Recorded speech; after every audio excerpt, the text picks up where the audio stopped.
शोएब शाहीन साहब, मैं आपसे शुरू करना चाहूँगा। नैब कानून में जो तब्दीली की गई, उसी वक्त कहा गया कि ये इसमें कोई ना कोई कंट्रोवर्सी है, इसलिए कि बहुत सारे ऐसे लोग हैं जो इससे फ़ायदा उठाएंगे, जो लोग इस कानून में तब्दीली कर रहे हैं। अब फैसला महफूज हो गया, आप अदालत में मौजूद रहे, आज भी आप वहाँ पे मौजूद थे। आपको क्या लग रहा है कि चीज़ें किस तरफ जा रही हैं? देखिए, पहली बात तो यह है कि on the face of it नज़र आ रहा है। एक सवाल ये भी पैदा होता रहा कोर्ट में भी कई दफ़ा कि क्या ये जो है किसी का बुनियादी हक भी इसमें सस्पेंड हुआ है या ख़राब हुआ है या वायलेट हुआ है, जिसको हम कहें question of public importance involving fundamental rights. तो सवाल ये पैदा होता है, ये पब्लिक मनी जो होती है, वो पब्लिक मनी वो पैसा है जिस पे आपका उतना हक है, मेरा उतना हक है, हर 25 करोड़ आवाम के एक एक बंदे का उतना ही हक है पब्लिक मनी पे। जब वो चोरी होगा, वो वायलेट होगा, तो मेरा ख्याल है वाहिद forum supreme court of Pakistan है जहां हम उस इशू को लेकर आएंगे।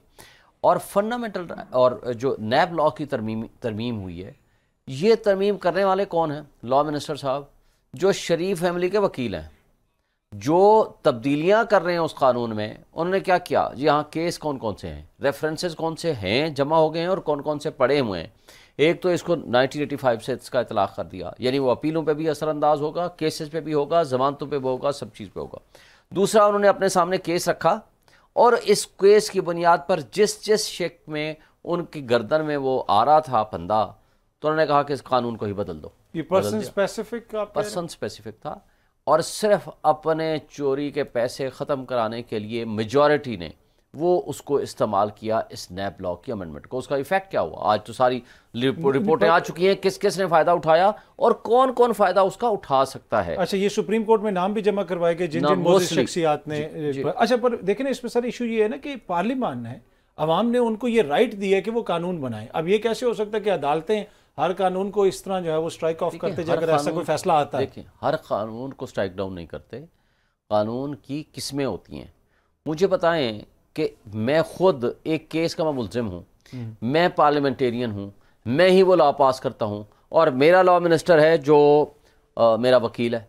आओ जाओ जी, इसका शॉर्टेस्ट पॉसिबल वे है। देखें, इसमें supreme court justice Asif Saeed Khosa ने एक दफ़ा एक सेटल लॉ ये है कि बदनीयती आप पार्लियामान को नहीं दे सकते, नहीं कह सकते कि जी लेजिस्लेशन ने कोई बदनीयती की बुनियाद पर कानून बनाया।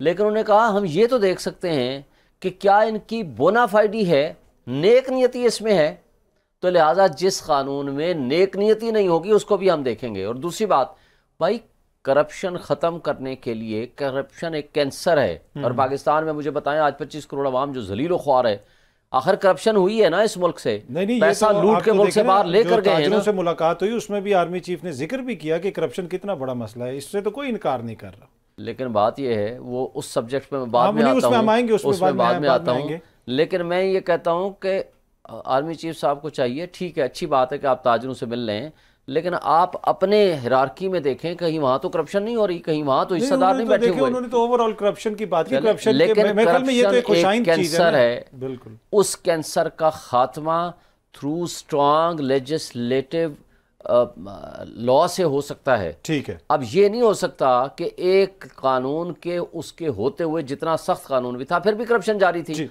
और उसको भी खत्म कर दें। चलें, आप इजाजत दे दें कि जो लोग जहां हैं वो जाएं, मजे करें और माल लें, मुल्क से बाहर चले जाएं, पैसा करप्शन का चोरी का ले जाएं, और फिर उसकी पूरे लॉ को ही बदल दिया उन्होंने।